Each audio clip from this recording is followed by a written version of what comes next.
ton pourquoi, il est important, c'est-à-dire qu'est-ce qui fait qu'aujourd'hui tu te sens en vie. Parce que quand tu as envie, tu es en vie. Moi, je dis toujours ça. Tu te sens vivant, tu es en mouvement. Tu vois, et tu sens que même si tu étais milliardaire, tu le ferais quand même. Hein, c'est ça qui est génialissime. Moi, aujourd'hui, ce que je fais aujourd'hui, même si j'étais milliardaire, je le ferais quand même.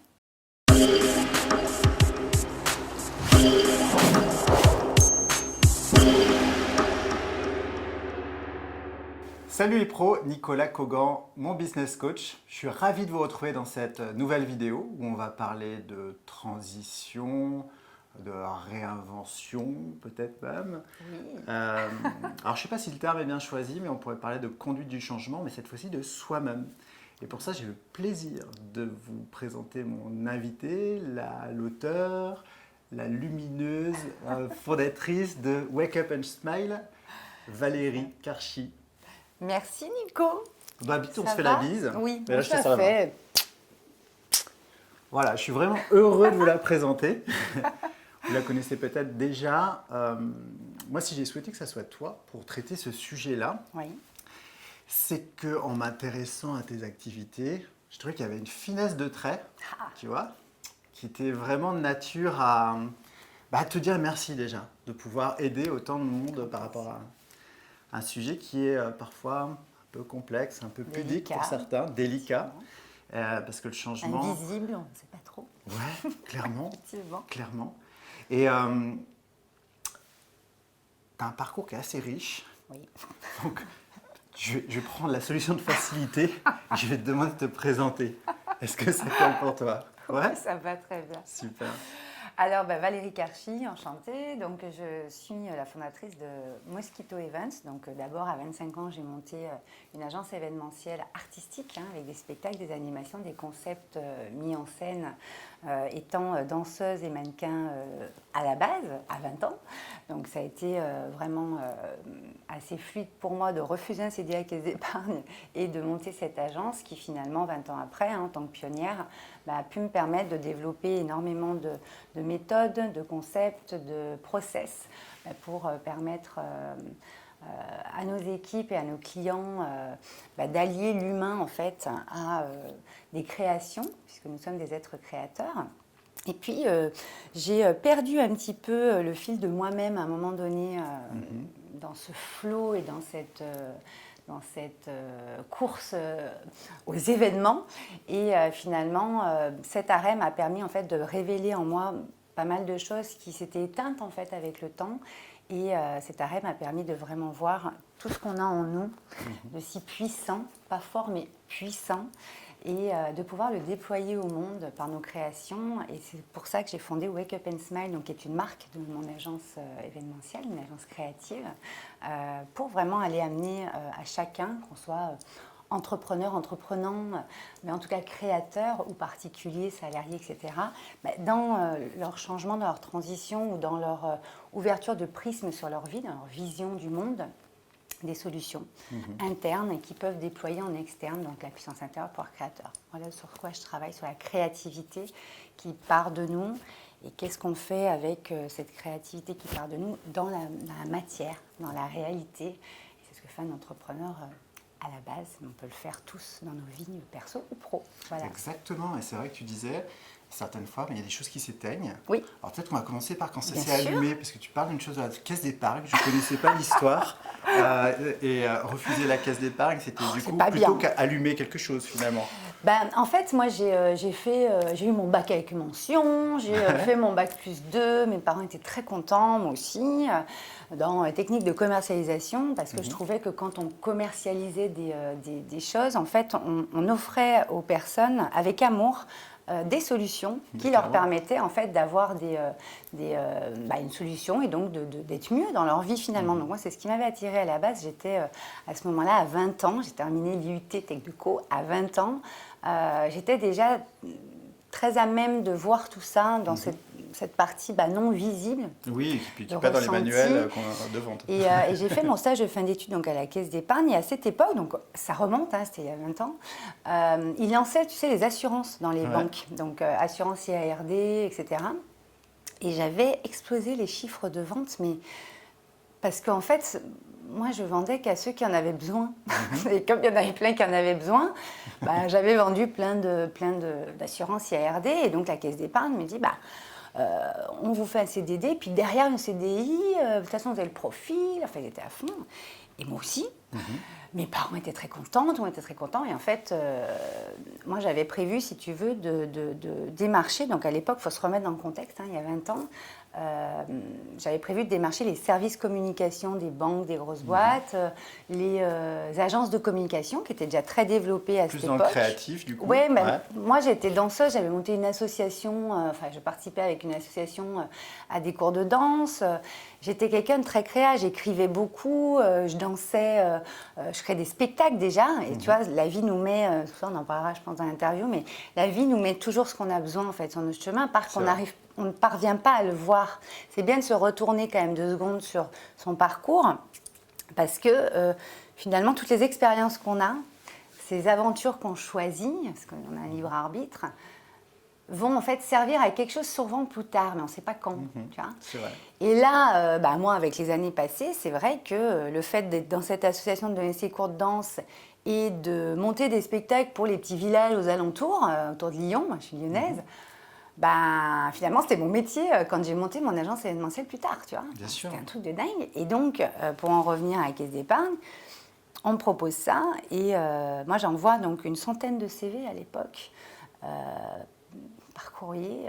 Et j'envoie au service com. Et il y avait 2 agences événementielles. À Lyon, il n'y en avait que 2 il y a 20 ans. Oui, ça a bien évolué. Oui, nous sommes noyés maintenant. C'est pionnier, en fait. C'était pionnière, c'est ça. Et une des 2 les 2 me répondent, mais il y en a une qui était une agence événementielle artistique. Donc moi, forcément, elle me répond en plus. Pas de hasard dans la vie. Et en fait, il me propose un CDI directement. Donc là, c'était, tu vois, au mois de juin, je terminais le stage à la Caisse d'épargne. Et j'avais le choix entre prendre ce CDI dans une agence événementielle artistique en septembre, à 20 ans, ou alors prendre le CDI à la Caisse d'épargne. Alors, qu'est-ce que tu aurais fait? À l'époque, pas facile de te répondre. Mais aujourd'hui, je sais que je choisirais ce qui résonnait. Ce qui vibre le plus. Exact. Et, voilà. Et moi, comme j'étais très alignée à cet âge-là et très connectée, tout ce que tu veux, on appelle ça comme on veut, je m'écoutais. Je pense que j'avais un peu d'insouciance de la vingtaine aussi, il faut le dire. J'ai choisi, en fait, moi, le CDI dans l'agence événementielle artistique. Parfait. À Lyon Centre. J'adorais cette ville. Mes parents habitaient un petit peu à côté. Et c'était un rêve pour moi, tu vois, de prendre ça. Et je vibrais tellement fort que la Caisse d'épargne, ça me faisait un peu de la peine de refuser, mais je savais que c'était là. Cœur, tu sais, raison, bon, tout ça c'est... Tu sais, on sait en fait. Ouais, on a cette vibration première en nous qui te dit, allez, vas-y, même si c'est risqué, même on ne sait pas trop ce que c'est, une agence événementielle artistique, mais allez, vas-y, t'as 20 ans, vas-y. Donc je choisis ça. Alors, mon père dépité, tu te doutes bien, mais enfin, on ne peut pas refuser, c'est dire que c'est pas. Je reviendrai un autre jour si j'ai besoin, on verra. Et puis je prends CDI. En fait, ça a changé ma vie.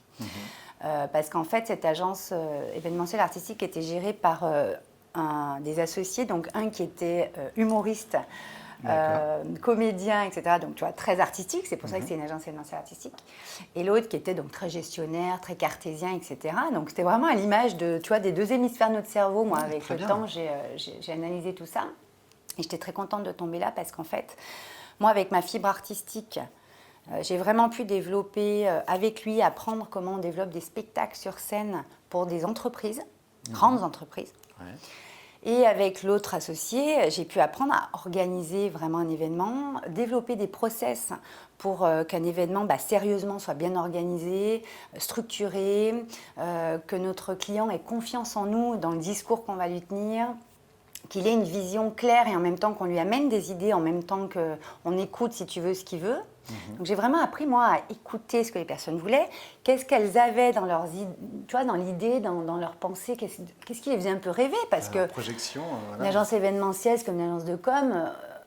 Ce qui est bien dans nos métiers, c'est que les personnes qu'on a en face de nous, même si c'est des comités de direction, etc., sont un petit peu plus détendus, tu sais, ils partent un peu dans leurs idées, mais c'est ça qui était beau. Et en même temps, tu as cette rigueur, tu sais, à avoir parce que tu reçois réellement 500 personnes à telle date, 6 mois après, 3 mois après, 1 mois après, tu vois. Et donc, cet équilibre, si tu veux, m'allait très très bien parce que j'avais cette fibre artistique de par mon père, etc. Et puis du côté de ma mère, on était beaucoup plus structurés, sérieux, tout ça. Donc, un équilibre qui m'allait extrêmement bien. Donc, j'ai fait 1 an dans cette agence. Ouais. Je me suis éclatée, j'ai beaucoup appris en 1 an. Ouais. Puis bon, c'était les débuts de l'événementiel, donc je me suis un peu fait, tu vois, le premier job quand tu commences à 20 ans, voilà, j'ai mis 60 000 bornes dans ma petite polo, parce que tu es commercial, donc tu vas voir les trucs, voilà. Donc avec ton plan de Lyon, tu n'avais pas, tu sais, GPS, etc. Et en fait, j'ai beaucoup appris sur tous les plans, aussi sur l'effort que demande d'aller chercher des clients, mais des clients qui résonnent avec tu vois, son empreinte, avec sa vision, tu vois. Ça, tu l'avais déjà compris pendant ton stage, finalement. Ouais, mais là, j'ai vraiment eu une autre dimension. Tu vois, moi, j'aime parler de dimension parce que moi, limite, ça m'a révélé des choses en moi que j'étais tellement bien dans ce que j'avais choisi de faire et je m'éclatais tellement, ça vibrait tellement fort que finalement, à ce moment-là de ma vie, je ne pouvais pas faire autre chose, tu vois. Oui, et puis des fois, même quand on est dans un apprentissage, on dit, et en plus, je suis payé pour le faire. C'est ça. C'est génial. exactement ça. Ouais, et si tu veux, j'ai vraiment... j'étais vraiment consciente en plus de la chance que j'avais de pouvoir apprendre dans ce type de métier qui me faisait vraiment rêver. Et en plus, on avait le droit de donner ses idées.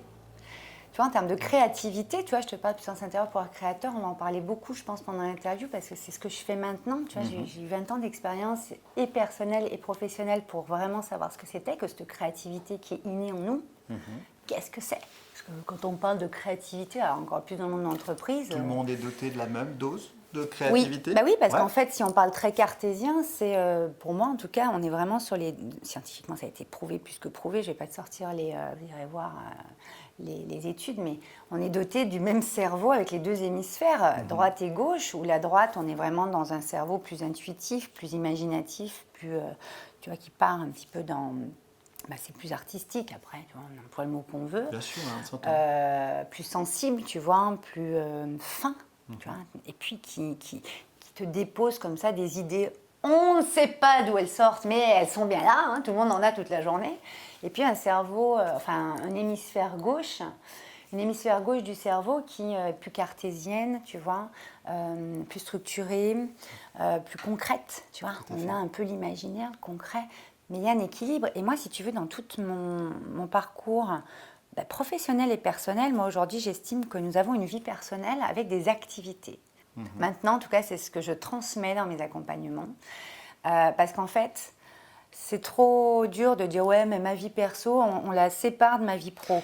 Tu vois ? Pour bien te suivre, c'est le fait de scinder vie perso, vie pro, finalement, vient complexifier le fait d'avoir vient cet enlever équilibre. ta puissance intérieure. Parce qu'en fait, si tu scindes, si ta vie perso va bien, par exemple, super, mais la vie pro, ça va pas trop.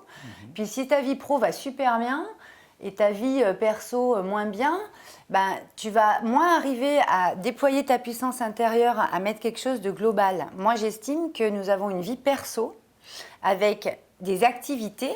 Donc moi, quand je me suis formée au coaching, on nous explique, alors ça dépend à quel type d'école on fait appel, mais on a 5 domaines de vie, d'accord ? Relation à soi-même, couple, famille, amis proches, pro et social, tout le reste. Okay ? Ce qui fait que, si tu veux, moi j'estime que le pro est une activité rémunératrice, ok, mais au même titre que l'activité sportive que tu fais, que l'activité culturelle que tu vas aller faire, que tes loisirs, c'est une activité, que tes activités familiales, amicales, etc. Tu vois ? Donc pourquoi mettre toujours le pro à part ? Moi je te pose la question. En fait, ça va te poser un masque qui fait que tu vas... Si on reprend l'exemple de tout à l'heure sur un métier d'événementiel où tu dois avoir justement ces 2 cerveaux bien puissants avec une écoute du non-dit de ton interlocuteur, si tu arrives avec un masque qui vient d'un autre pilier de ta vie en fait, qui est moins glorieux sur la période, forcément l'impact va être mauvais pour ton interlocuteur. Il va être moins puissant presque. Puissant, ouais. Mauvais, ça dépend justement si on s'est beaucoup éloigné ou pas de qui on est. C'est toujours pareil, ça on va en parler, mais... Le truc, c'est que moi, si tu veux, donc dans ce métier événementiel, c'est là que je veux en venir, c'est que j'ai vu en fait que la puissance de l'écoute, de comprendre ce que la personne a dans son esprit, dans sa tête, tu vois, même si c'est des dirigeants de très grandes entreprises, de groupes d'assurance, des groupes bancaires, etc., Ben ouais, ils ont de l'imagination. Et aussi, Bien eux sûr. aussi, ils ont envie d'avoir tel type d'événement et de s'éclater avec leurs clients. Tu vois. Et en fait, moi, j'ai appris l'écoute grâce à ce métier-là, si tu veux. Et surtout la reformulation. Bien comprendre ce qu'on a dans la... Tu vois, parce que tu as ton image, toi, dans ta tête, quand tu vas avec ta parole expliquer ce que tu veux. Tu vois, là, quand tu es autour d'une table avec un comité de direction, ils veulent, par exemple, organiser une soirée, soyons concrets, par exemple. Ils veulent organiser une soirée avec leurs meilleurs clients. Ouais. D'accord, une soirée avec 200 personnes, par exemple. Voilà, une soirée cabaret, table ronde, magnifique. T'as le traiteur, tu vois, t'as beaucoup de métiers qui rentrent en ligne de compte dans un événement. C'est D'accord ? impressionnant. Et si tu veux, il faut que tu écoutes tout le monde. Alors d'abord, il faut que tu écoutes la demande de ton client, qu'est-ce qu'il veut. Il faut que tu fasses une proposition. Donc d'abord, tu dois reformuler qu'est-ce qu'il veut pour lui faire une proposition qui est écrite, qui est dans la matière. C'est une proposition PowerPoint, tu vois, où tu vas lui mettre des photos de qu'est-ce qu'il va avoir. Mais tu vends du vent finalement, parce qu'en fait, ça n'existe pas ce que tu lui vends. Tu vends l'imagerie en fait que tu as validée avec lui. C'est ça. Donc tu es obligé de bien reformuler qu'est-ce qu'il veut. Ok, vous voyez ça. Puis après, vu que tu fais une proposition avec des idées, toi en plus, des trucs qu'il n'a pas pensé, c'est encore plus le truc que tu vends encore plus du vent, parce qu'en fait, tu pars encore sur encore plus de possibilités. Et c'est ça qui est fascinant, c'est qu'en fait, d'une idée de ton client, d'une reformulation, d'une proposition, bien souvent, ils prennent ce qu'on a proposé, mais des fois, tu peux encore partir, parce que ce que tu leur as proposé va leur donner encore d'autres idées. Tu peux construire un petit peu plus loin. Je veux tel spectacle, finalement. Allez, ok. Hop, deuxième proposition. Là, tu as sur papier, le client a sur papier ce qu'il va avoir. D'accord ? Donc, voilà, super salle. Donc, tu as la salle, tu as le traiteur, tu as toute la partie artistique, spectacle cabaret, donc la troupe tu vois, le son, la lumière, les régisseurs, enfin... Avec des équipes d'environ 20-30 personnes sur un événement de ce type. On a été jusqu'à des zéniths à 5000 personnes. Mais là, moi, ce que ça m'a appris, et c'est pour ça que j'ai monté mon agence événementielle à 25 ans, parce que je ne suis pas restée dans cette agence. Yes. En fait, je me suis associée à... Donc moi, je suis partie au bout d'un an parce que c'était un petit peu de l'exploitation quand même. Donc, je suis restée un an, ça m'a beaucoup apporté. Ensuite, je suis partie à la Caisse d'épargne. CDI de 6 mois. CDD de 6 mois. Alors, bah oui, mais je leur avais dit, je reviendrai si ça n'a pas été. Je suis revenue, moi j'ai qu'une parole, faut le savoir, italienne, une parole. Et j'ai fait 6 mois pour voir ce que c'était quand même. Ouais. Ça s'est super bien passé. Et pendant ces 6 mois, tu as un des deux associés, donc l'agence fermait, m'a appelé, donc c'était l'associé artistique. Il m'a demandé de m'associer avec lui. Et donc j'ai accepté, donc j'avais 22 ans. Ok. Presque 22 ans. Je suis restée 2 ans avec lui. Et en fait, moi, lui, vu qu'il avait un hémisphère droit ultra développé, mais hémisphère gauche, il fallait ramer. Donc, moi, je prenais énormément en charge la partie structurante, la partie organisationnelle, la partie gestion de la boîte. Et puis c'est À chronophage, 22 ça, ans, parce quoi. que sur, Donc, à 22 ans, tu as intérêt à y aller. Et ça va que j'avais une famille d'entrepreneurs, pour le coup, ouais. côté de mon père. Et ça m'a beaucoup aussi appris. Ce qui fait que on a fait 2 ans ensemble. Et donc moi, à mes 25 ans, j'ai monté l'agence Mosquito Events. Waouh, bravo. Parce que 22 ans, jeune femme à s'imposer dans un milieu... Ben oui, les comités de direction, tu mets ton tailleur. Tu vois, moi j'étais sur talon de 10 tout le temps. Enfin, il faut que tu sois dans le sérieux. Parce que tu vois, on a nos codes. Tu as mis ta veste, chemise. Moi j'ai mis... On a nos codes dans notre société et il en faut, il n'y a pas de souci. Puis c'est sympa d'être en tailleur, machin, c'est sympa. Moi, ça me faisait plaisir. C'était un costume pour moi parce que j'étais artiste, donc moi, ça m'allait très très bien. Mais voilà, tu as quand même tout ça à 22, à la vingtaine, là, avant 25 ans, où effectivement, quand tu arrives en comité de direction, il faut savoir qu'à cette époque, j'avais l'agence événementielle que j'allais monter, mais j'étais mannequin et danseuse cabaret. J'avais 3 métiers, donc... On me voyait en 4x3 dans Lyon. Et à un moment donné, mon associé me dit, bon, allez, il faut que tu arrêtes en tout cas les photos parce que la crédibilité entre un comité de direction qui doit à moitié en lingerie en 4x3, ça ne va pas le faire. En plus, ils ne me reconnaissaient même pas. Et effectivement, là, tu vois, moi, j'ai pris un vrai tournant où j'ai dit, OK, je vais me consacrer vraiment à l'événementiel. Et tout ce qui est cabaret et mannequinat, ça sera le week-end, quand j'aurai pas d'événement ou en plus. Mais moi, je ne pouvais pas non plus arrêter ça. Tu vois, moi, j'ai toujours vécu de mes passions. C'est important de les écouter. Voilà. Parce que si tu les écoutes Ça pas, elles vont vibrait. revenir dans tous les cas. Voilà, ça vibrait très très fort. Mais après, je dis toujours, il faut faire attention avec les passions parce que les passions, on peut basculer. Et moi, c'est ce qui m'est arrivé à un moment donné. D'accord. C'est que donc j'ai beaucoup appris, j'ai monté, donc on va accélérer un peu, mais j'ai monté l'agence à 25 ans et en fait, on a développé énormément de concepts qu'on voit à la télé aujourd'hui, des shows dansés, etc. Par exemple, on avait les plus grandes marques de ski, de sport, Dynastar Salomon, Oakley, Asics, on leur faisait leur défilé de mode, puisque moi j'étais mannequin, donc j'avais cette spécialité d'organiser un défilé de mode. Et moi j'ai intégré la danse dans ces défilés de mode, donc maintenant on les voit tout le temps. On a fait 8 ans, 10 ans comme ça sur ce concept-là, où toutes les marques voulaient vraiment nous avoir, nous, parce que moi j'avais cette casquette de chorégraphe, puisque j'étais danseuse, donc je faisais les chorégraphies. Tu vois, j'étais quand même sur scène toujours. Tu comprends ? Je comprends. Et c'est là que c'était important. Je n'étais pas qu'au bureau. Et ce qui m'a perdu, c'est d'être à un moment donné qu'au bureau, en train de gérer les salariés. Parce qu'on est arrivé à 300 personnes, enfin en intermittent, en équipe. Hein. Nous, c'était des ponctuels, mais 300 personnes quand même à gérer à l'année. Et puis avec toutes les fiches de paye, toute la partie artistique avec des comédiens, des magiciens. Enfin, tu vois, c'était le monde Disneyland, quoi. Tu vois ? Ce qui est intéressant, là, c'est que le fait de... Tu dis que c'était un point de tournant, c'est-à-dire le fait d'être hors sol ou d'être coupé de feu sacré du début, peut-être, ça t'a... Ça m'a éteinte. Ça t'a éteinte. C'est le mot éteinte. Ok. Parce qu'on le voit tous les jours. Tu sais, C'est pour ça que je veux en parler. On a beaucoup de professionnels qui ont perdu leur feu sacré parce que justement, il y a beaucoup de choses qui... feu sacré, on a beaucoup d'obligations, mais il est bien le mot, la flamme, le feu sacré. Tu te fais avaler en fait. Ouais, ta lumière, ce qui te fait vibrer, moi j'appelle ça ta vibration première. Parce qu'en fait, quand tu es dans ta vibration première, c'est ça tout l'invisible, le non visible de la puissance intérieure.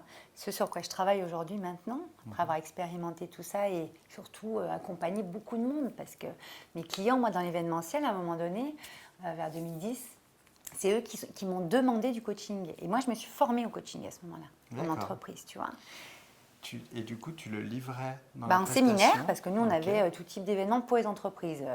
Soirée du personnel, soirée de gala, soirée de lancement de produits. On avait tout ce qui était séminaire. On avait les arbres de Noël pour les enfants, parce qu'il y a beaucoup d'arbres de Noël aussi en fin d'année, avec les spectacles. Les nounours, les trucs, les fées, etc.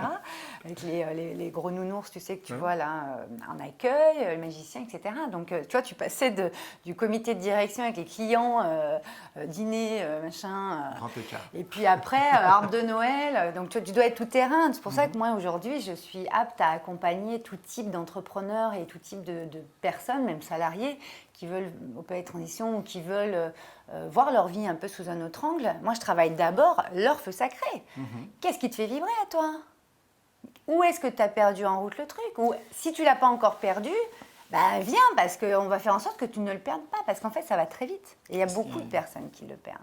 Mais ce qui est bien dans ta manière d'amener les choses, c'est que après, tu as aussi toute la crédibilité opérationnelle pour aller mettre les caps concrets pour mettre en place. On n'est pas juste dans l'idée de reprends ton énergie initiale et démerde-toi. Ouais, on est aussi dans la notice et de qu'est-ce que t'en fais. Comment tu vas le mettre en place. Exact. Là, on est sur la structuration et sur l'organisation. Parce qu'en fait, il faut d'abord s'occuper du où, du pourquoi. Moi, je ne dis pas le pourquoi d'un bloc. Pourquoi. Ton pourquoi, il est important, c'est-à-dire qu'est-ce qui fait qu'aujourd'hui, tu te sens en vie. Parce que quand tu as envie, tu es en vie. Moi, je dis toujours ça. Tu te sens vivant, tu es en mouvement. Tu vois, et tu sens que même si tu étais milliardaire, tu le ferais quand même. C'est ça qui est génialissime. Moi, aujourd'hui, ce que je fais aujourd'hui, même si j'étais milliardaire, je le ferais quand même. Ah, c'est beau. Tu comprends ? Ouais, parfaitement. Et à l'époque, quand j'ai monté mon agence, et pendant les 10 ans qui ont suivi, on m'aurait donné tout l'argent du monde. Et j'en avais beaucoup d'argent en plus, parce que dans ce milieu, moi j'ai très très bien gagné ma vie. On était les pionniers, donc on a tous les process qui sont enseignés à l'école aujourd'hui. C'est quand même grâce à nous. Alors je ne dis pas que c'est nous qui les avons créés, mais on en a fait des événements, on en faisait 100, 120 par an, donc on en a fait plein. Puis tu en as certains après qui ont été à l'école, on m'a sollicité beaucoup de fois, dans les IUT surtout, pour aller enseigner l'événementiel. J'ai tout refusé parce que moi, je ne suis pas une enseignante. Moi, j'insuffle, j'inspire, je transmets. Je ne suis pas une enseignante. Tu vois, là, je viens de monter un programme en ligne. On me dit souvent, c'est une formation. Ah, surtout pas.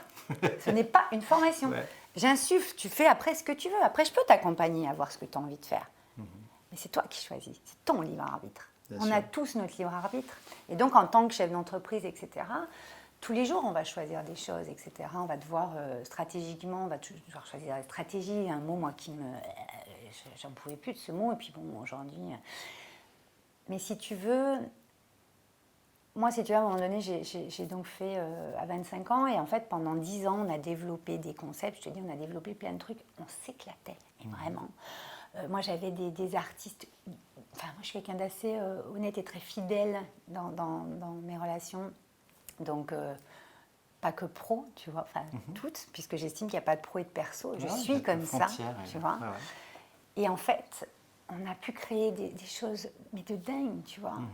Et on a vibré fort et on a fait vibrer mais tellement de monde. Et moi, je ne m'en rendais pas compte à cette époque, je faisais vibrer autant de monde. Qu'on apportait le smile, le sourire, tu vois, ça s'appelle Wake Up and Smile parce que le sourire, c'est quoi? C'est la puissance du cœur. C'est-à-dire que tu fais vibrer d'autres êtres. Moi, sur chacun des événements finalement que j'ai organisés, on en est à plus de 2500 aujourd'hui, 20 ans après, ben, on a fait sourire et on a fait vibrer des millions d'âmes en fait.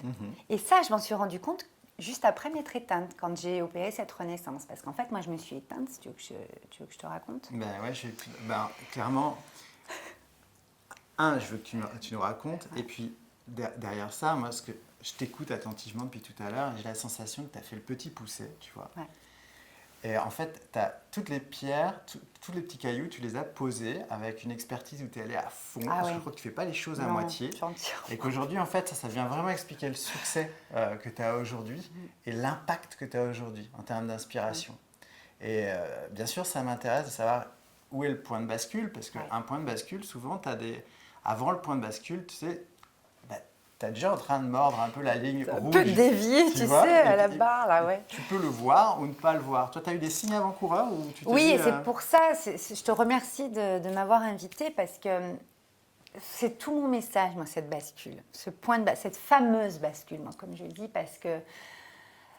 Ah, tu vois, j'ai plein de frissons. Dans notre société... J'ai senti d'ici. Dans notre société, on ne se rend pas compte qu'on s'éteint parfois, tu sais, parce que tout va vite et c'est OK, c'est comme ça. Puis on est une société d'ultra-consommation, il faut faire du chiffre. Le truc, c'est que quand on replace un minimum les choses en opérant un slow, moi j'appelle ça, c'est-à-dire en ralentissant un peu, alors beaucoup ou pas trop, mais en tout cas en opérant un petit ralentissement, tu sais, ou alors en s'arrêtant. Tu parlais tout à l'heure de ton arrêt à un moment donné qui avait été assez bénéfique. Un arrêt, on n'est pas que sur un arrêt de travail, on est sur un arrêt aussi où ton mental va pouvoir dégoupiller, tu vas pouvoir aller en nature, où tu vas pouvoir prendre du temps pour toi sans culpabiliser, je précise. Parce que bien sûr, la culpabilité dans une société, ça arrive tout de suite, là. Mais l'être humain, si vous voulez, est cyclique. Faut toujours se rappeler d'une chose. Moi, quand j'ai appris la PNL, l'analyse transactionnelle, j'ai les deux courants, moi, dans ma façon de coacher. On a les 4 saisons à l'extérieur. Vous les connaissez bien. Mais nous avons les mêmes à l'intérieur de nous, en fait. Et parfois, on va être en hiver, alors que c'est peut-être le plein été au printemps dehors. Mais on va être en hiver, c'est-à-dire en introspection, soit parce qu'on a vécu des choses dans notre vie qui font que c'est compliqué pour nous, parce que tout le monde a des épreuves ou tout le monde a des moments où il est moins bien. Enfin, je veux dire, c'est humain, hein. C'est notre vulnérabilité, c'est notre humanité, cette vulnérabilité. Donc ça ne veut pas dire qu'on est fragile, ça veut juste dire qu'on est vulnérable, mais c'est notre humanité, n'oubliez-le pas quand même. Et comme le monde extérieur et que notre société nous dit d'être fort, on a été élevé comme ça et c'est bien d'être fort. Moi, je me croyais invincible. Donc, pour vous dire, je connais très très bien le sujet. On m'avait toujours dit, moi, en inconscient beaucoup, mais moi j'ai une famille d'entrepreneurs. Si tu travailles, ça ira. Si tu travailles, ça va aller. Si tu y mets de l'effort, ça va... tu y arriveras. Et c'était bien, c'est très encourageant, mais en même temps... moi, donc, tu vois, au fil des années, mon agence marchait bien et les concepts qu'on avait montés, mais cartonnaient, vraiment. En plus, on était à une époque où les entreprises avaient énormément de budget, donc la chance, quoi. Et en fait, moi, j'étais de moins en moins avec mes équipes sur le terrain. Tu vois, j'avais des chargés de projet, Quand les équipes répétaient, je passais juste serrer la main du client parce qu'il fallait le re-signer. Donc ça, c'est des mauvaises raisons. Et en fait, j'avais, tu vois, Ça glisse petit à petit. glissé ça comme glisse. ça vers quelqu'un que je n'étais pas, finalement. Parce que moi, je suis quelqu'un, dans mes valeurs, hein, quand on fait un coaching, etc., on définit ses valeurs.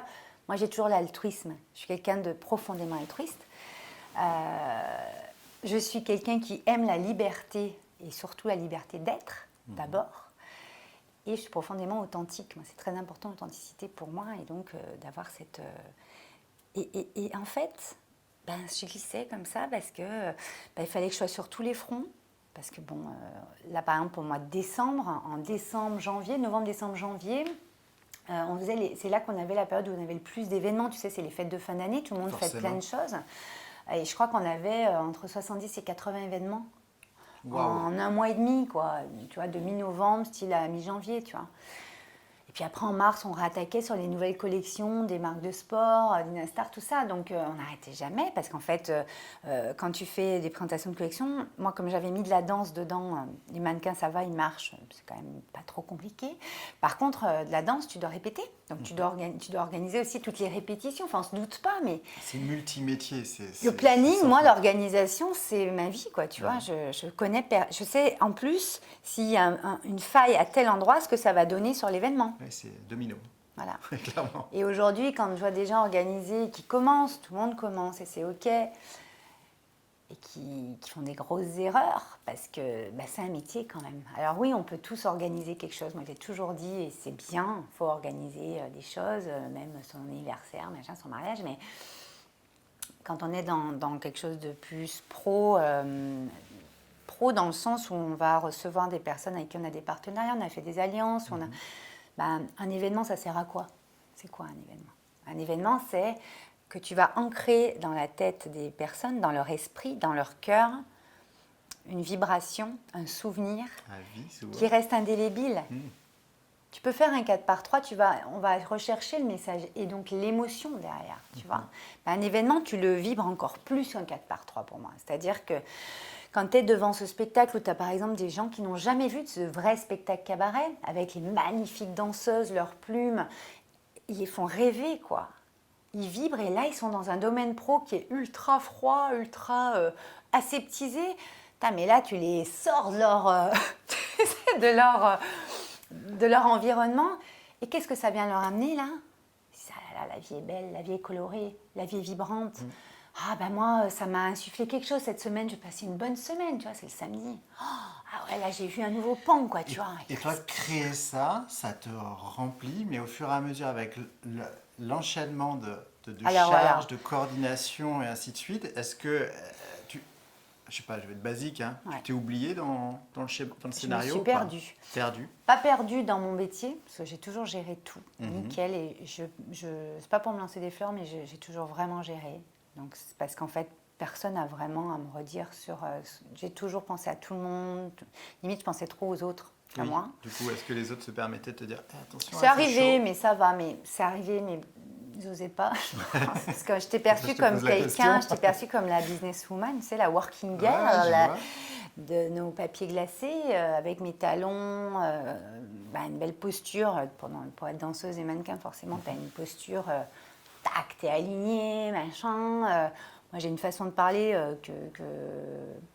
voilà, c'est comme ça et c'est pas... Enfin, surtout quand je suis dans un événement, parce que tu commences à laisser une porte un peu ouverte à un artiste ou au traiteur, ils font ce qu'ils veulent et puis ton événement, il part un peu en vrac quand même, tu vois. Non, je me suis éteinte dans le sens, si tu veux, où... et ça, je l'ai analysé après l'arrêt, hein, qu'on soit clair, parce que je ne m'en étais pas vraiment rendu compte. Je m'en suis rendu compte à un moment, je vais vous expliquer. Si tu veux, j'ai donc eu mon fils.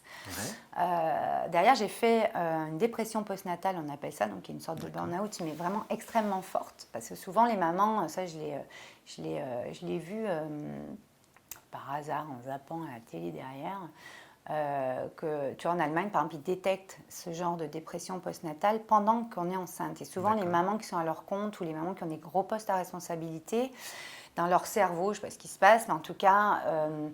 veulent tout gérer, encore une fois, puisqu'elles ont l'habitude de tout gérer. L'arrivée d'un enfant va bouger des choses. Enfin, je veux dire, c'est logique. Même pour les papas. Hein. Ah oui, complètement.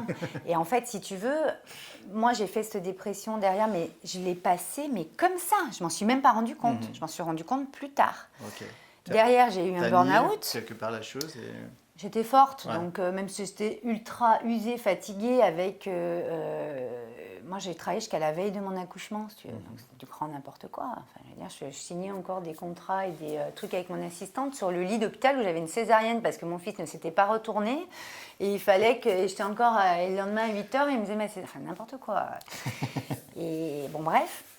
Et si tu veux, j'ai eu un burn-out derrière, mais assez puissant. Et là, je me souviens, j'en parlais même à mon mari un soir, tellement j'étais, où je ne me reconnaissais pas. Tu vois, là, j'ai eu une lueur où j'aurais pu me sauver moi-même. Moi, j'appelle ça parce qu'on ne se sauve, on ne peut pas sauver les autres. On peut les prévenir, machin, mais on se sauve soi-même. C'est une décision qu'on prend. Donc ça, je veux vraiment le préciser. Et c'est vraiment ce que je fais aujourd'hui, Wake Up and Smile, c'est cette bascule, ce réveil, wake up, tu vois. L'éveil, le réveil. J'entends. Tu vois, parce que tu as eu une prise de conscience que ça t'a, tu vois. Et là, tu opères une bascule. Tu vas vers ton smile, vers ta puissance du cœur. Là, Et tu as eu là, un signe. En fait, tu avais un message, Ah ouais. tu aurais pu le prendre, mais... Je l'ai pris, mais en fait, l'as j'ai eu pris. en face, j'attendais une validation extérieure, ce qu'il ne faut jamais faire. Ouais. J'ai dit à mon mari, je crois que je vais arrêter l'agence, je ne vais pas prendre d'événements là cette année. Et je vais breaker 6 mois, quoi. J'en peux plus. Parce que moi, il faut savoir que j'avais une agence à Lyon, mais j'avais rencontré mon mari à Biarritz. Donc, j'avais une agence à Biarritz aussi. J'avais donc 2 agences à 800 km. Oui, ça fait que 800 km. Donc, en plus d'aller au bureau, machin, j'avais aussi l'avion. Moi, mon moyen de transport, c'était l'avion, si tu veux. J'avais des fois des réunions. Donc, j'avais 1 heure d'avion et j'avais des réunions 2-3 heures après être partie de Biarritz à Lyon, avec mes clients, etc., avec mes équipes. J'y allais 1 semaine à 10 jours par mois. Donc, c'est une grosse organisation aussi, entre guillemets, familiale. Moi, ma vie était organisée de partout, en fait. Et ces allers-retours, ça fatigue aussi, tu vois. Ah bah oui, oui. Moi, j'avais une nounou à Lyon, une nounou, j'emmenais mon fils, moi, quand je partais à Lyon, tu vois. Donc, une nounou des 2 côtés. Enfin, c'était La logistique ouf, de fou. tu vois. Et si tu veux, j'étais fatiguée. 2e burn-out, je l'ai passé en trombe. Mais je me souviens très bien, et surtout, je le vois sur les photos aujourd'hui quand je les regarde. Oh, j'étais un zombie, tu sais. J'étais creusée, en fait, de partout. Alors oui, j'étais working girl, maquillage, machin, mais je me connais. Et en fait, moi, à cette époque, je me reconnaissais pas, en fait. Tu vois. Et en fait, à ce moment-là, c'était, je crois, en 2009-2010, j'ai dit à mon mari, écoute, je vais breaker. Donc lui, il était homme d'affaires. Il faut savoir que j'avais choisi en plus un homme d'affaires. Donc lui, c'était hors champ de breaker, si tu veux. C'était pas possible. Et puis, lui, il m'avait poussé inconsciemment à avoir une des plus grosses agences de Lyon. Moi, c'était pas du tout en soi. Moi, je suis quelqu'un je m'en fous d'avoir la plus grosse agence de Lyon. Par contre, de m'éclater tous les jours et de faire vibrer les gens, là, c'était ça, moi, mon leitmotiv. Dès que tu peux impacter, tu te rends vite dans une compète entre toi et toi. Ouais, puis là, j'étais partie sur chiffre d'affaires, il faut faire du chiffre d'affaires. À quoi ça sert? Tu vas au bout d'un moment poser la question, mais à quoi ça sert de faire autant de chiffres, sachant que moi, derrière, donc, j'ai divorcé, et derrière, je me suis pris un cancer, quoi. Aïe. On m'a donné 3 à 6 mois de vie. Donc là, en fait, tu dis, je fais quoi de tout mon argent, en fait? On s'en fout, quoi, complètement, tu vois. Et si tu veux, cette lueur que j'ai eue en disant, mon mari, bon, je vais breaker 6 mois, machin, là, moi, de moi-même, j'aurais dû breaker. J'aurais pas dû aller demander une autorisation extérieure. Et mon mari m'a dit, mais enfin, Val, tu es forte, tu es quelqu'un de machin. Enfin, insensé, tu vois. Et puis, c'est insensé, donc, C'est super allez, ça va aller, tu vois. Et puis, il m'a motivée, tu vois, mais je m'éteignais. Je m'éteignais, je dégringolais. En moi, je n'avais plus cette lueur, tu vois, ce feu sacré, cette flamme. Tu vois, j'ai des frissons. Elle était presque éteinte. Et je m'en rendais compte, mais sans vraiment me rendre compte de la gravité que c'était. Et aujourd'hui, on a beaucoup pas que des entrepreneurs, parce que les salariés, c'est la même chose, hein, qu'on soit clair. Moi, je parle pour tout le monde, là, pour tous ceux qui ont une activité, pas qui travaillent, mais qui ont une activité. On voit le nombre de burn-out qu'il y a. On voit le nombre d'arrêts de travail. Pareil, trop facile d'aller, je me prends mon arrêt. Et puis, puis en fait, tu ne traites pas le problème à la source, en fait, tu vois. Mais ça, c'est les fonctionnements de notre société. Donc, prenons notre responsabilité. Soyons engagés envers nous-mêmes et donc envers la société qu'on a envie d'avoir. Bien sûr qu'il faut travailler, bien sûr qu'il faut avoir des activités, bien sûr qu'il y a tout ça. Mais bien sûr qu'il y a des cases dans notre société. On ne pourrait pas vivre en société sans avoir des codes. Mais à un moment donné, arrêtons de se reconnaître. Responsabilité. C'est un vrai mot, ça, parce Bah, qu'en ouais. fait, quelque part, là-dedans, on prône aussi le principe de responsabilité. Ouais. C'est la première responsabilité, si je t'écoute bien, ça aurait été que de s'écouter, Bah ouais, de ne pas demander nécessairement la validation, parce que tu sais toujours ce qui est mieux pour toi, bah c'est ça. Et là, si tu veux, c'était pas une validation, mais c'est une validation inconsciente, hein, ça c'est sûr. Parce que tu sais, quand tu es marié, tu demandes toujours à ton conjoint, machin, bon, normal, hein, on vit tous ensemble. Mais enfin bon, si toi t'estimes que tu es en train de tomber d'un gouffre, bah sauve-toi toi-même. Ça, c'est vraiment un vrai message, parce que se sauver soi-même, M', c'est s'aimer, c'est de l'amour de soi. C'est-à-dire qu'à un moment donné, est-ce que je me laisse tomber dans le vide? Et là, je bascule dans un endroit que je ne connais pas, dans une zone d'ombre. Mais c'est bien aussi d'être dans ces zones d'ombre. Moi, j'ai beaucoup appris de ce cancer, tu vois. Et justement, Wake Up and Smile n'existerait pas aujourd'hui si je ne l'avais pas eu. Et moi, c'est grâce à ce cancer, je dis bien grâce, pas à cause, grâce à ça. Et à ce cancer, ce n'était pas mon cancer, c'était ce cancer. Grâce à cet arrêt, si tu veux, tu vois, moi, je n'ai pas su ralentir. C'est pour ça que je vous disais, il faut opérer des slows régulièrement. Se ralentir régulièrement. Notre société nous dit que c'est pas bien et que c'est pas possible et on culpabilise, mais malheureusement, on est des êtres humains, on a besoin de ralentir. Nous sommes cycliques, encore une fois. Des fois, on est en hiver, des fois, on est en automne à l'intérieur de nous. Et on ne peut pas aller au même rythme qu'une personne. Bah, des fois, c'est notre chef, des fois, c'est notre collègue, des fois, c'est notre client. On ne peut pas être au même rythme que la personne qui est en plein été ou au printemps et donc qui est dans un intérieur, vous voyez. Et c'est OK. Et déjà, de savoir ça pour soi-même et donc de l'accepter des autres. Que, bah ouais, t'es pas très bien en ce moment, t'es un peu ralenti, toi, tu vois, donc tu vas être motivé, tu vois, c'est sympa, toi, t'en étais, t'es à fond. Mais tu vois, être indulgent avec soi-même et avec les autres, c'est juste primordial. Et moi, c'est vraiment quelque chose qui est important, je pense, de parler parce que on va se faire tout un pataquès de s'arrêter 2 jours ou même une journée, mais même, j'ai envie de te dire, 1 heure. Oui. Tu sais, des fois, moi je trouve que le home office, par exemple, c'est génial parce que je pense que quand déjà on est chez soi ou dans un endroit qui nous inspire pour travailler à son rythme, on est beaucoup plus à son rythme en home office, je pense. Qu'au boulot, il faut paraître, il faut faire style, il faut faire comme si. Et puis, je sais pas, tu es dans une ambiance. C'est une bonne chose et en fait, c'est un très bon sujet parce qu'en fait, il demande aussi une discipline que tu évoques là. C'est-à-dire que tu peux vite te transformer en ton propre bourreau, de ne pas savoir c'est ça. de Il y en a qui n'arrivent pas à travailler chez eux, même les entrepreneurs, sans parler des entrepreneurs qui bossent beaucoup de chez eux. Moi, j'ai un petit truc, je peux vous le donner si vous voulez. Ouais. C'est que vous bossiez donc de chez vous, votre domicile, des fois, on a envie d'aller manger chocolat, machin. Bon, moi, je suis très focus, donc j'ai pas ce problème-là. Moi, c'est très facile pour moi de travailler de chez moi. C'est ce que je fais maintenant. J'ai quand même un espace de coworking, c'est sympa de croiser du monde aussi. Mais allez dans un endroit qui vous inspire. Si vous n'arrivez pas à travailler de chez vous, allez dans un endroit qui vous inspire. Donc, autour de chez vous, maintenant, on a Internet quand même assez facilement. Et mettez-vous dans un endroit qui va vous permettre d'être très aligné à qui vous êtes. Et déjà, vous vous dites, ben voilà, moi je bosse 2 heures sur ce dossier, ou vous donnez un temps imparti. Et en fait, d'aller à cet endroit pour faire cette mission-là, cette action-là, tu vois, ce dossier-là, bah, au moins ça c'est fait, quand je rentre, c'est fait. Voyez. Et donc, vous pouvez même changer d'endroit, c'est très marrant. Parce qu'en fait, notre environnement, moi c'est ce que je remarque aujourd'hui, définit beaucoup dans quel état d'esprit on va être, dans ce qu'on va mettre dans la matière, c'est-à-dire dans le dossier, dans tout ce qu'on crée. J'entends. Voilà. J'entends, ça me parle. Donc là, cet arrêt, si tu veux, bon, moi, la vie m'a arrêtée, elle ne m'a pas donné le choix. J'ai vu la mort, donc forcément en face, pas de près, mais en face, à 35 ans. Donc tu vois, moi, j'ai toujours commencé des trucs un peu tôt, effectivement. Mais à 35 ans, si tu veux, moi, ce que ça m'a permis de comprendre, c'est que être fort, c'est une chose, être puissant, c'en est une autre. Quelle est la subtilité ? C'est très important ce que dit Valérie là. Je te remercie de pouvoir livrer comme ça, être un livre ouvert sur un parcours comme celui-là. Et à aujourd'hui, quand on voit la réussite que tu affiches, il y a eu une transition à ça. C'est-à-dire qu'à un moment donné, tu t'es retrouvé en funambule entre finalement tes croyances, ton moi professionnel. Ouais. Et puis le fait, alors je t'ai vu faire une grimace tout à l'heure avec le mot stratégie, donc je vais utiliser de redesign peut-être des choses. Ouais, j'adore, c'est bien ça. Redesigner un petit peu ton schéma pour en faire quelque chose de sur mesure, d'écologique pour toi. C'est ces points-là que tu enseignes en termes d'alignement, en termes de se respecter au travers de Alors, Wake Up and Smile. il y a tout ça en trame de fond sur Wake Up and Smile. Parce que réellement, j'ai découvert il n'y a pas très longtemps, c'est vraiment puissant. Non, mais sur Wake Up and Smile, il y a ça en trame de fond.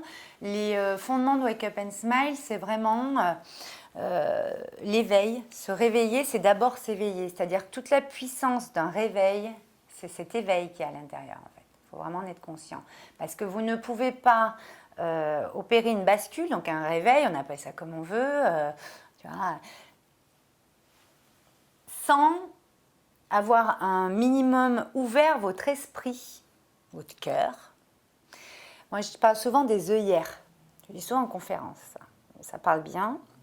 C'est que, en fait, on est arrivé en ce monde ouvert et pur à une aventure terrestre. C'était top. Et puis, ben voilà, on a eu une éducation, on a eu des rencontres, des situations qui ont fait que on a des croyances limitantes, aidantes, neutres, qui sont apparues. On a certaines blessures aussi, on a certaines blessures, etc. Et donc, on a commencé à se fabriquer un peu des œillères, tu vois, mais c'est de la faute à personne, c'est comme ça. C'est de la vie. C'est la vie. Et en fait, tu vois, on s'est créé ces petites œillères là, et puis des fois, tu vois, on voit la vie, c'est génial, notre vision du monde, elle est définie par nos croyances, etc. Faut le savoir. Et puis des fois, c'est compliqué dans la vie, tu vois. Là, il faut que je trouve une solution pour ça, machin. Et puis la solution, tu vois, elle est juste là. Je vais me mettre en face de la caméra. La solution, elle est juste là. Puis attends, elle est encore mieux ici, tu vois. Mais comme on t'a dit qu'il fallait faire comme ça et d'avoir telle vision, et puis que toi, tu y crois, parce que tu as pris ces croyances-là qui ne sont pas les tiennes, mais tu les as quand même pris inconsciemment. On a 95% d'inconscient, donc bon, c'est pas de notre faute. C'est pour ça qu'il n'y a aucune faute. Qu'on enlève ce mot déjà dans notre société, s'il vous plaît. Et ça va demander un effort tu vois, de jouer avec nos œillères comme ça. C'est une petite danse, moi j'appelle ça. C'est la danse de la vie, dualité de la vie, tu vois. Et en fait, si tu ouvres un peu ton esprit, si tu ouvres un peu tes œillères, tu vas l'avoir direct, la solution. Soit par une rencontre, soit parce que tu as écouté une émission comme la nôtre, soit parce que tu as lu tel livre. Mais il faut s'ouvrir un minimum. Il faut aller dans une zone que tu ne connais pas. Il faut dire, bon allez, j'essaye, et puis au pire, j'aurai appris ça, tu vois. Bien sûr.